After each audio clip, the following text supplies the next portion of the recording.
Yeah. It's the Quis. Don't adjust your internet. I am this sexy, so gonna have to deal with it. But I'm back. It's been a minute. You know how it is, though. When you're the working poor, you're sitting up there trying to make ends meet. Can't always make your cable bill payments, internet payments, um, rent payments. So the kid's been grinding. Speaking of grind, got a album in the works with my man Tyler. Shout out to my man DJ Baggy Bags. We're gonna be doing a little album. We're gonna be putting together, talking about the grind, specifically working in retail. So look out for that. That's gonna be dropping soon, probably by the end of the summer. Just a little something on a childish Gambino light kick. Shouts out to my homegirl Michelle over at Against All Odds in the Carousel Mall here in Syracuse, aka Boss, for asking about Quis' couch, which is why I'm back. It's been a while, and it's like if they ask for it, I will record it. But if ain't nobody watching the show, all I need is one fan. All I need is one supporter. All I need is one person to say, "Yo, what's up with the couch?" And I'm back. You know what I'm saying? Some videos get 10, 20 views, other videos 40, 50. When I talk about sex, I got almost 300 views. So I might have to jump back into that topic. But for those who watch the show and for those who this is your first time watching, I, Marquise, aka the Keys, I know, so clever. I've coined the phrase chic geek because, I mean, as you can see, I'm fashioned out. Got my gold Nixon watch, got my Kenyan King camel bone necklace, only to be worn Kings of Kenya. I got my Neff T-shirt with the nice little Egyptian on it right there. Even my Egyptian symbols are rocking shades chain. So that's like me thousands of years ago. My Egyptian ancestors got my Jamaican tan. So I'm what you would call Pan African. I represent everything from African to Caribbean culture, the latest in African American swag. So yeah, I'm all over the place. Got my new Army fatigue Supras. What? Yeah, get it. Yeah, check these out at your local Zoomies. Uh, Go see them. They'll hook you up. So yeah, I'm back. See what's going on. Spider-Man. Just saw that finally last night. The Amazing Spider-Man. I liked it. I liked it a lot compared to the Tobey Maguire Spider-Man of a few years ago. Obviously, it was more updated, more technologically advanced, but it also had a smoother pacing. I felt like in the previous Spider-Man series, it was really slow. It built really slow. Whereas this one, I really felt like Peter Parker was a character that I could relate to. He was interesting. He was nuanced. He was a little dark and brooding. He was also funny. So he really captured the wide variety of aspects of Spider-Man that we've seen over the last 50 years in the comics, obviously. Um, so it really was a movie that had you invested from beginning to end. But it's funny because for most of the movie, it was the amazing Peter Parker. It was like becoming Spider-Man was almost an afterthought. But once he became Spider-Man, he really started kicking ass. I thought that the star power of the movie was amazing. Emma Stone really made you care about the character of Gwen Stacy. Martin Sheen as Uncle Ben, one of the best castings in a long time. Sally Field is Aunt May. That was pretty awesome because I thought they could have gave her more, and I thought she could have been more that like take no nonsense Aunt May that both comic and movie fans have grown to love. But she still did a good job. And then Andrew Garfield is Peter Parker. I mean, inevitably he's going to be compared to Tobey Maguire, and Tobey Maguire is still the quintessential, hands down best Spider-Man to come along in film and cartoons. Um, he was a little tweaky to me, a little making weird faces. Like he kept making like Ray Charles faces. He'd be all like, I mean, I guess if you get bit by a radioactive spider, you're probably gonna be a little twitchy. But a lot of times he was just twitching and moving around and like not saying stuff and just making weird faces. That bothered me a little. But that's really my only criticism. He was charismatic. He was interesting. He definitely made a very clear transition from being self-absorbed and arrogant to being someone who was more compassionate and who became less of a vigilante and more of a hero. So I like they made that. That was very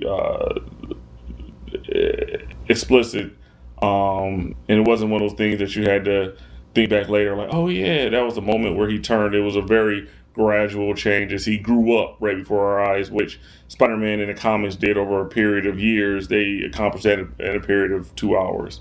The scene that was shown in the mid credits, um, that was a little confusing. And I went online later to see, who was the shadowy figure, and the director has not revealed who that is. What I'll be interested to see is if they tie Spider-Man to what will probably be a Marvel-wide crossover with the Avengers, maybe the Fantastic Four, the X-Men. So it'll be very interesting to see in the next couple of years where this whole Marvel movie franchise is going. I know it's exciting.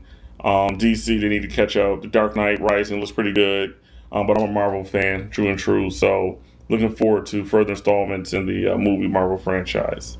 So go see Spider-Man. Definitely go see the Amazing Spider-Man. It's an amazing movie, no pun intended.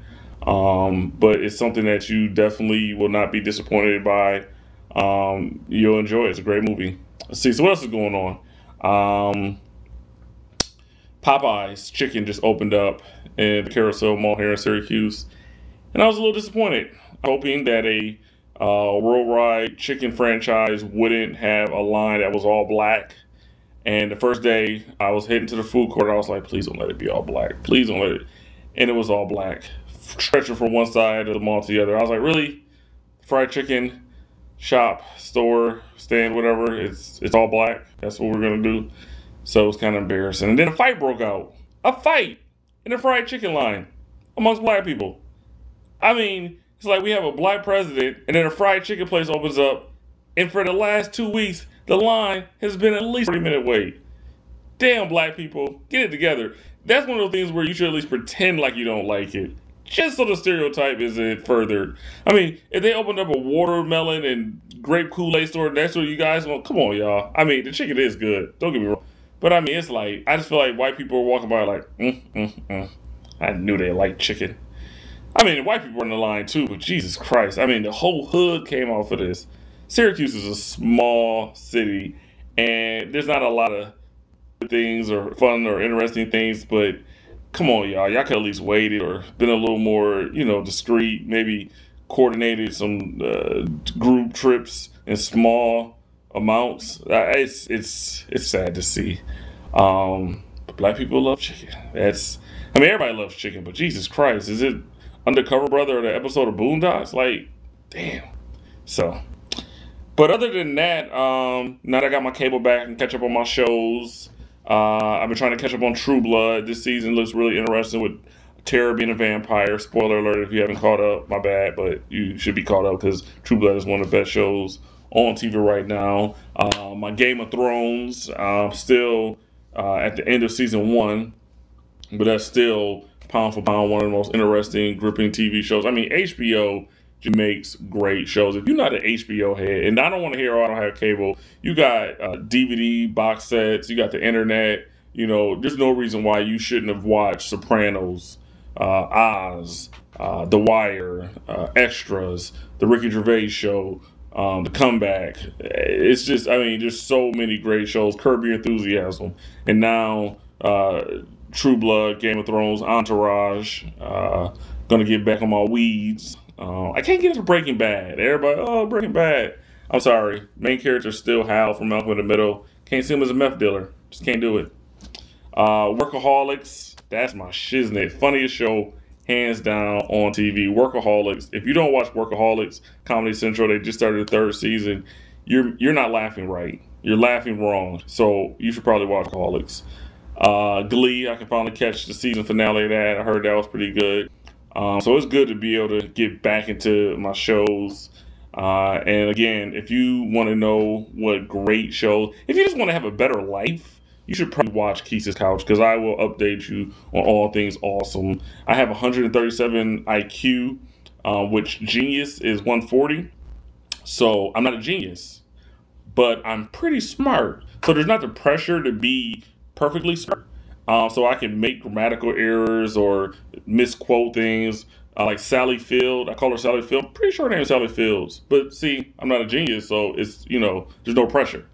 But I am smarter than the average dude, so you can listen to me and be guided in the right direction, but then I'm not at fault if I mislead you. That makes sense in my head, so it should make sense to you. Bottom line is, I am your tour guide to the things in life that are great. I sample those things for you. That's kind of my purpose. I'm the Yoda of life, but on a drastically scaled back scale. See, I use scale twice in the same sentence. I feel like a genius would have been able to use a better synonym for that. So I'm great, but I'm not yet the greatest. I don't know if one can increase their IQ. I've heard tell that is possible, so I'll look into that, and maybe that'll be on the next couch. But my point is, listen to me, and I tell that to my wife all the time, and pretty much anyone who knows me. If you listen to me, you probably won't be misled. So what else? Oh, X-Men. Right now in comic books, you got X-Men versus Avengers.